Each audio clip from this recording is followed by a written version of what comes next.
Quels sont nos 10 coups de cœur préférés de ce mercato d'hiver 2026? Avec Grégoire, on va vous donner chacun 5 joueurs, 5 moves qui nous ont particulièrement plu. Restez bien jusqu'au bout parce que vous verrez nos 2 coups de cœur préférés à la première et la deuxième place. Donc voilà, n'hésitez pas à rester jusqu'au bout, surtout likez, commentez, partagez si vous aimez le format. Et à nous retrouver également sur TikTok et Instagram où vous pouvez retrouver la vidéo en séquencé avec à chaque fois juste des petites parties sur chaque joueur.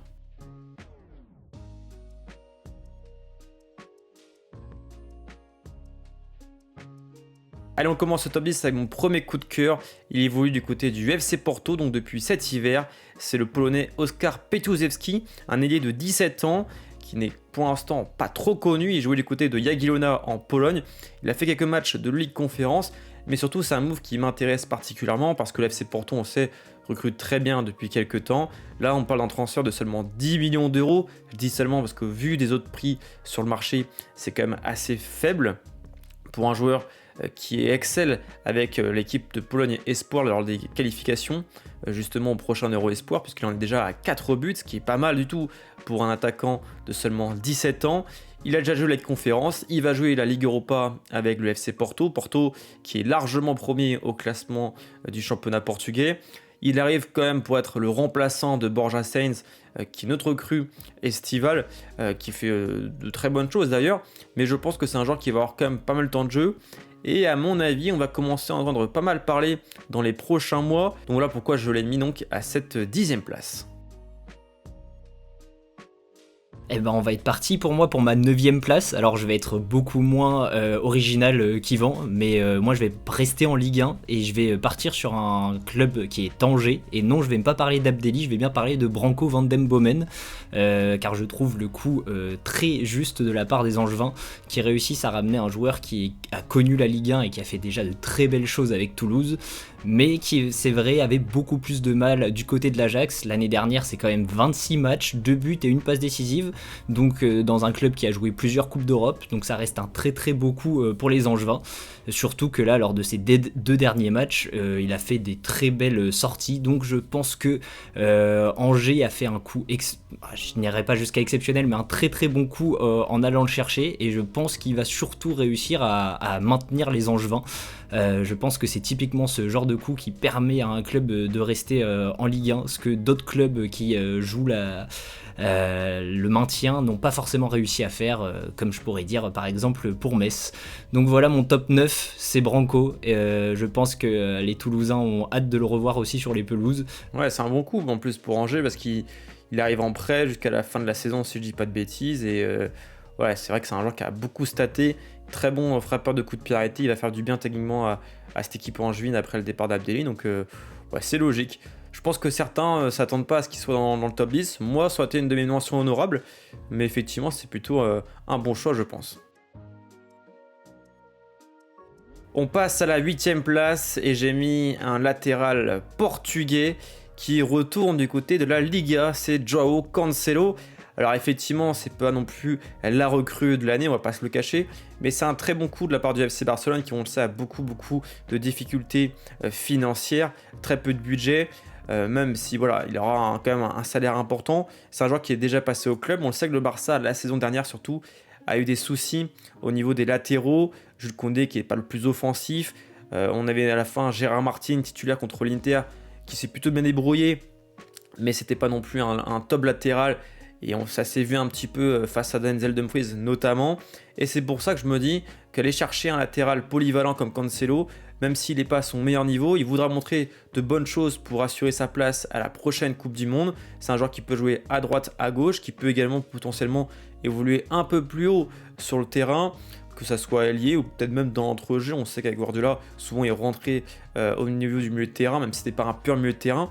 Mais voilà, pour un prêt, je trouve que c'est quand même un bon coup de la part du FC Barcelone. Donc franchement, je suis très hypé par son retour. Je pense pas qu'il aura le renouveau qu'il avait du côté de Manchester City ou même lors de son premier passage à Barcelone. Mais je pense qu'il va permettre quand même aux Catalans de pouvoir souffler et jouer surtout à fond toutes les compétitions, que ce soit donc la Coupe des Rois, la Liga, mais surtout la Ligue des Champions qui est l'objectif principal du Barça. Bah, je comprends ta hype sur le sujet. Moi je l'aurais pas mis dans mon top 10, mais quand même plutôt je comprends et les arguments sont bons. Après j'ai toujours mes petites réserves sur Cancelo que je trouve trop irrégulier pour pouvoir le mettre dans un coup comme ça, comme il signe au FC Barcelone, mais je comprends quand même, il aurait été aussi en mention honorable.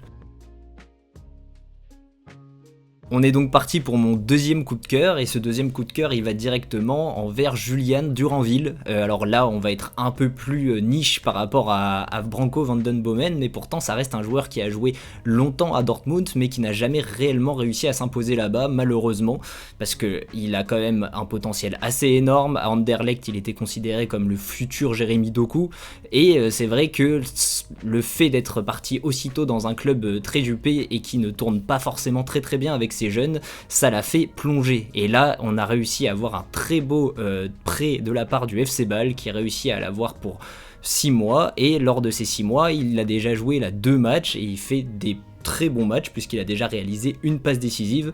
Donc je pense que moi ça va être un joueur à suivre. Déjà que j'aime regarder quelques matchs du championnat suisse avec le magnifique club de Thun qui performe, et bien là je pense que ça va pouvoir faire un beau duel avec Bâle qui remontait bien juste avant cette petite défaite, et je pense que Duranville va permettre à ce qu'il y ait une bataille entre ces deux clubs vraiment jusqu'à la toute fin. Je pense en plus qu'il va réussir à se relancer et aller pourquoi pas enfin jouer ses premiers matchs en tant que titulaire pur et dur avec Dortmund, ou pourquoi pas enfin prendre son envol dans un autre club qui lui fera réellement confiance. Et ça je pense que le FC Bâle était le club parfait pour lui, pas trop loin de l'Allemagne. Je pense donc que franchement il mérite totalement sa place dans le top 10. Je sais pas toi ce que tu peux en penser Yvan, mais moi ça mérite largement sa place. Ouais, bah c'est un joueur que j'aurais plus vu même du côté de la Ligue 1. Enfin, j'étais surpris qu'aucun club français ne tente, ou alors, en tout cas, c'est pas sorti dans les médias. Mais c'est vrai que c'est un joueur qui avait absolument besoin de temps de jeu après un passage un peu délicat à Dortmund. Le potentiel est là, mais on sait pas trop pourquoi, ça a pas pris. Je pensais qu'il allait avoir une trajectoire un petit peu la Jadon Sancho quand il est arrivé je crois que c'était de Manchester City. Voilà, donc lui, Duranville, il est arrivé d'Anderlecht. Comme tu l'as dit, un des joueurs d'avenir, considéré déjà comme le nouveau Jérémy Doku, et ça n'a pas du tout pris. Donc j'espère qu'il va réussir à reprendre un petit peu de niveau du côté du FC Bâle. Ça peut même être une surprise du groupe de Rudy Garcia à la prochaine Coupe du Monde, ça m'étonnerait beaucoup. Mais s'il est impressionnant, pourquoi pas, c'est un bon coup pour Bâle, et je l'aurais plus vu dans des clubs de Ligue 1, enfin surprenant de ne pas le voir en France en tout cas. À la 6ème place, on va mettre un défenseur anglais. Alors peut-être que certains l'auraient attendu un peu plus haut, mais je vais partir sur Marc Guéhi, qui a été transféré de Manchester City à Crystal Palace. Alors pourquoi je ne le mets pas plus haut? Parce que c'est quand même un transfert qui était entre guillemets attendu. On savait que c'était un joueur qui avait à 6 mois de la fin de son contrat. Manchester City a quand même misé 20 millions et quelques pour le recruter dans un secteur où il fallait quand même se renforcer, mais il y a déjà beaucoup de monde. Ils auraient pu par exemple mettre un terme auprès de Victor Reich, ou donner confiance à un jeune joueur. Mais voilà, je trouve quand même que c'est un très bon coup pour Manchester City que d'aller chercher un top défenseur central anglais et de Première Ligue pour seulement 20 millions d'euros. On l'a vu, c'est un joueur qui, dès son premier match, a été plutôt très performant. Bon, ils en ont encaissé 2 contre Tottenham dernièrement, mais il y a un magnifique but de Solanke d'ailleurs. Mais ça reste quand même un défenseur très fiable, et c'est en tout cas un gros départ qui va faire très mal à Crystal Palace. On pourrait en faire une vidéo un jour, parce que Palace a un mercato catastrophique, il faudra en reparler, mais c'est lunaire ce qui s'est passé au club et ce qui est en train de se passer avec le départ aussi de Glasner. Mais pour rester sur Manchester City, voilà, pour seulement 20 millions d'euros entre guillemets pour un club anglais, aller chercher un top défenseur central dans un moment clé, charnière d'une saison, et surtout City, avec ce recrutement là, va peut-être pouvoir réussir à atteindre le dernier carré à minimum de la Ligue des Champions. Donc pour moi c'est une super recrue que d'être allé chercher Marc Guéhi, mais encore une fois je vais pas le mettre plus haut parce que c'était un transfert entre guillemets attendu. Bah là un peu déçu pour ma part, parce que je m'apprêtais à le mettre un peu plus haut, donc là tu me coupes l'herbe sous le pied. C'était surtout pour l'aspect financier. Je trouve que réussir à faire un transfert anglais pour une telle somme, c'est très très très bien réussi de la part de Manchester City. Ils font de plus en plus de très bons coups comme ça, où bon on va dire pour les Anglais ce n'est pas cher, et franchement vu le niveau du joueur et l'état d'esprit surtout, je pense que c'est un état d'esprit qui ferait du bien à beaucoup d'équipes. Donc franchement je l'aurais mis un peu plus haut, mais je comprends, tu as voulu me couper l'herbe sous le pied, je l'accepte. Non, même pas, c'était pas l'idée. Mais parce que pour moi, il méritait pas plus haut. J'ai hésité à le mettre peut-être dans la deuxième partie, à partir du top 5, effectivement, mais je me suis dit, c'est pas non plus un transfert où on s'est dit, waouh, Manchester City a réussi à le récupérer, incroyable. Non, c'est plus, c'était le moment pour lui de partir, il devait déjà partir l'été dernier. Finalement, c'est à City, pas à Liverpool, ni à Chelsea. C'est un bon coup, mais sans plus, quoi. Donc mon troisième coup de cœur, je sais pas si je vais être encore une fois très original, mais je vais parler de Alan Saint-Maximin, de réussir à l'avoir fait revenir en Ligue 1 et qui plus est au club du RC Lens qui se bat encore pour le championnat. Je trouve que c'est une magnifique perf de Jean-Louis Leca qui le connaissait déjà très bien depuis Bastia. Malheureusement, c'est vrai que la raison pour laquelle il part du Mexique n'est pas forcément une superbe raison puisque ses enfants étaient victimes de racisme, mais là il retrouve enfin une vraie famille avec Lens, avec un directeur sportif qu'il connaît très bien, et en plus de ça, on retrouve un joueur qui n'est pas du tout sur le déclin puisqu'il était à 15 matchs, 3 buts et 2 passes décisives lors de son passage au Mexique, donc c'est quand même de très très belles stats, surtout qu'on sait que c'est un joueur qui ne mise pas beaucoup sur les statistiques, c'est surtout quelqu'un qui est très très technique et qui va faire lever les foules plus que mettre absolument beaucoup de buts et beaucoup de passes décisives. Donc un joueur comme ça qui arrive en Ligue 1 et qui plus est dans un club familial comme le RC Lens, moi c'est typiquement le genre de coup, je vais pas vous le cacher, que j'adore. Je pense qu'il va réussir à potentiellement qualifier le RC Lens en Ligue des Champions.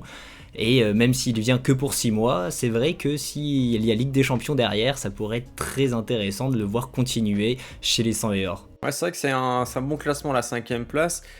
Peut-être que certains l'auraient mis un peu plus haut, mais moi je trouve qu'effectivement, il y a quand même ce petit risque. Moi j'adore le joueur, j'avais trouvé à chaque fois très impressionnant en Ligue 1. J'étais même déçu que Monaco le laisse partir après la saison du titre. Voilà, c'est un top joueur qui reste encore quand même à un niveau plutôt potable. La Fenerbahçe, c'était pas non plus un joueur de pré-retraite, il n'a que 28 ans, comme tu l'as dit, s'il fait de très bons mois et que sa famille se sent bien, je suis persuadé que voilà, potentiellement jouer la Ligue des Champions avec Lens, ça pourrait l'intéresser. J'espère juste qu'il y aura une bonne entente entre lui, Edouard et Thauvin, parce qu'on sait que accumuler les différents talents, c'est pas toujours signe de réussite, même si pour le coup, je trouve que ce sont quand même 3 joueurs assez complémentaires. On attaque la 4ème place avec un autre ailier gauche, un joueur qui était transféré un petit peu à la dernière minute du côté de la Roma, c'est Brian Zaragoza, un international espagnol. Oui, il a quand même 3 sélections, on l'oublie peut-être, on l'a peut-être pas suivi, mais c'est un joueur qui a été international espagnol, qui s'était révélé à l'époque du côté de Grenade avant d'être transféré au Bayern Munich, un peu la surprise générale. Il était revenu en Liga du côté d'Osasuna en prêt, puis du Celta Vigo depuis le début de saison, où il a été assez inconstant, mais très bon, très déterminant dans les gros matchs. Il a quand même été buteur et double passeur avec le Celta en Ligue Europa. Et on sait que la Roma avait absolument besoin de se renforcer offensivement, mais surtout dans ce secteur de l'ailier gauche. À droite, ils ont Mathias Soulé, également Paulo Dybala qui peut jouer à gauche, ou Pellegrini, mais ce ne sont pas vraiment des joueurs de déséquilibre. Stéphane El Shaarawy est blessé et en plus vraiment en fin de carrière. Donc il fallait vraiment aller chercher un ailier gauche de qualité avec un profil différent pour varier un petit peu le jeu. Et je suis persuadé qu'il peut faire très mal aux défenses de Serie A parce que c'est vraiment un joueur très technique avec un petit gabarit qui aime bien se faufiler un peu à la Papou Gomez à l'époque. Donc vraiment moi je suis très fan de ce move et je me dis potentiellement Zaragoza en plus c'est qu'un prêt avec option d'achat, donc la Roma ne sera pas obligée de payer, donc voilà, ils ne s'endettent pas non plus après les 25 millions posés sur Robinho Vaz. Certains diront ouais, mais ils accumulent un peu les offensives parce qu'ils ont aussi pris Daniel Malen, même si lui c'est plus pour être second attaquant ou joueur d'excentré droit. Mais moi je trouve que Zaragoza, ça a tout du bon coup. C'est un joueur qui a le potentiel pour jouer dans un top club, pour ça que le Bayern Munich l'avait fait venir. Et en tout cas, je suis persuadé que s'il fait 4-5 bons mois du côté de l'AS Roma, il sera appelé de nouveau en sélection espagnole pour disputer le prochain mondial. Eh ben, totalement d'accord avec toi, Yvan, sur le sujet. J'avais pensé à le mettre, mais je savais que c'était ton petit coup de cœur, ce joueur, donc je me doutais qu'il allait me filer, me passer devant le nez, donc c'est pour ça que je ne l'ai pas pris, mais je suis totalement d'accord avec toi. Et puis j'espère qu'il va réussir à décrocher son billet pour une Coupe du Monde, parce que je pense qu'il le mériterait s'il fait des belles performances avec l'AS Roma. Et puis surtout que des petits feux follets comme ça pourrait faire beaucoup de bien à l'Espagne, quand on voit que par exemple un Nico Williams est un peu plus en difficulté ces derniers temps. pour ce podium, on ne peut parler que de Timber. Je pense que c'est un joueur qui est parfaitement adapté à l'OM et qui pouvait même viser plus haut. Il arrive pour une indemnité de transfert qui est quand même assez faible. Il est arrivé parce qu'il n'avait que 6 mois de contrat et Marseille a su l'attaquer au bon moment avant que de potentiellement plus grosses écuries arrivent. Alors c'est vrai que comme je l'ai dit, il a un potentiel assez énorme et qui est déjà un très bon joueur, mais ces derniers temps c'était plus difficile pour lui à Feyenoord. Il était en conflit avec Robin van Persie et ne jouait plus trop les derniers matchs. C'est un joueur qui a déjà une belle expérience européenne puisqu'il a déjà joué l'Europa League et même la Ligue des Champions avec Feyenoord. En plus de ça, il est international néerlandais, il a fait 8 sélections et met quand même son petit but. Après, j'ai tout de même des réserves sur le joueur, pas pour son niveau, mais plus pour son profil. Je trouve que l'OM a des joueurs qui se sont un peu trop proches entre eux, et c'est vrai que je ne serais pas allé forcément aller chercher ce profil-là, surtout quand on voit que le petit Nigérian arrive aussi derrière, donc il va falloir faire attention à que tout le monde ne se marche pas sur les pieds, mais je pense qu'il mérite tout de même cette 3e belle place, puisque le rapport qualité-prix est quand même assez exceptionnel. Ouais, je suis plutôt d'accord, c'est quand même un coup assez inespéré pour l'OM, c'est au vu du niveau qu'il a affiché ces dernières années. En plus, je rajouterais que c'est un coup plutôt intelligent parce que c'est ton 2e transfert en provenance du Feyenoord après Paixão. Donc il y aura quand même une petite relation, je pense, peut-être des automatismes un peu plus faciles entre les deux. Maintenant, effectivement, la question c'est de savoir où est-ce qu'il va jouer. Est-ce que ce sera associé à Højbjerg et un Abdelli ou plutôt un Nwaneri, enfin voilà, il y aura pas mal d'options pour De Zerbi, mais parfois avoir trop d'options, bah ça met pas forcément dans les meilleures conditions les joueurs. Et j'ai peur qu'effectivement, si ça floppe un peu sur ces 4 mois, bah, ça parte vite autre part. Et ça serait pas très surprenant de la part de Marseille, mais en tout cas sur le papier, c'est quand même une recrue qui était assez inespérée, et pour ça qu'il mérite clairement sa place sur le podium. On passe à notre 2e meilleur coup, mon préféré entre guillemets, même si bon, je laisse le numéro 1 à Greg, parce que je sais qu'on partage le même, je suis obligé de le laisser parce qu'il mérite sa première place. Mais on part du coup sur le 2e plus gros transfert, selon moi, celui qui était l'un des meilleurs, c'est tout simplement Ademola Lookman du côté de l'Atlético. Alors je suis pas hyper fan non plus de la connexion entre le Nigérian et l'Atlético, pas sûr que ce soit le club parfait pour lui, mais au vu des possibilités qu'il avait, on va dire que c'est la moins pire, c'est un joueur qui avait absolument besoin de passer un cap. On sait que les Colchoneros ont beaucoup déboursé sur le mercato, ont envie d'un peu changer l'image du club, notamment avec leur directeur sportif, le nouveau directeur sportif Matteo Alemany, qui était avant du côté du FC Barcelone, de Valence, qui a fait beaucoup de bons deals et qui est en train de créer une équipe vraiment séduisante du côté de l'Atlético. Il faudra juste que Simeone ou un autre coach arrive à mettre tout ça en place. Mais en tout cas, j'ai hâte quand même de voir Lookman en Liga. Juste pour ça, c'est une belle interrogation. Alors pourquoi pas de passer à l'étape au-dessus, voir aussi sa connexion avec Julián Alvarez, à voir si les deux ne se marchent pas non plus sur les pieds. Peut-être qu'il va entre guillemets prendre la place de Griezmann par la suite. Mais surtout, ce que j'aime bien dans ce deal, c'est que ce n'est que 35 millions d'euros pour un joueur qui a montré de très bonnes choses, mais que à l'Atalanta avec le Nigeria. Par contre, il est en grande forme. On l'a vu lors de la dernière CAN. Pour moi, si le Nigeria est allé au bout, il aurait clairement pu terminer meilleur joueur du tournoi. Et Lookman, on le sait, c'est un joueur qui peut jouer 2e attaquant, ailier, qui va vraiment apporter quelque chose.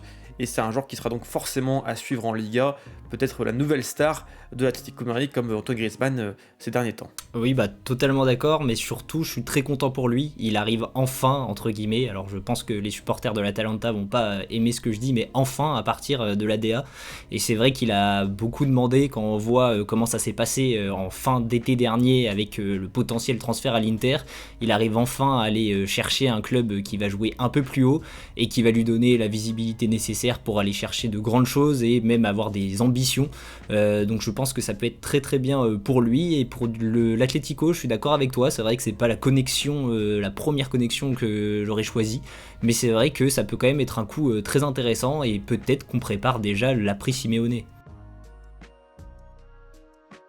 Et donc notre meilleur coup, le top 1 de ce classement à l'unanimité, est donc Arnaud Nordin. Non, bon, vous vous doutez bien que ce n'est pas du tout lui, on va parler de Hendrick, la recrue de l'Olympique Lyonnais, qui arrive en prêt pour 6 mois, mais pour 6 mois où il risque de tout casser, comme on a pu le voir lors déjà de ses premiers matchs, où c'est déjà un but contre le LOSC et un magnifique triplé contre Metz. C'est un joueur qui va faire passer Lyon dans une toute autre dimension, que ça soit sportivement, économiquement et surtout médiatiquement. Il y a des millions de likes sur absolument toutes les publications où il apparaît, et il y a plus de 600 000 téléspectateurs qui ont regardé un Lyon-Metz du côté du Brésil. C'est donc absolument normal de le mettre en première position, il va en plus peut-être permettre à l'Olympique Lyonnais d'accrocher la Ligue des Champions, ce qui n'était pas arrivé depuis plusieurs années. C'est donc un mariage parfait entre un joueur qui était en manque de temps de jeu et qui cherche à pouvoir retourner en équipe nationale, et Lyon qui s'était totalement inespéré d'avoir un joueur d'un tel niveau rejoindre son effectif. C'est donc absolument normal de le mettre en première position, il va en plus peut-être permettre à l'Olympique Lyonnais d'accrocher la Ligue des Champions, ce qui n'était pas arrivé depuis plusieurs années. Moi, je suis en tout cas totalement d'accord sur la première place pour Hendrick,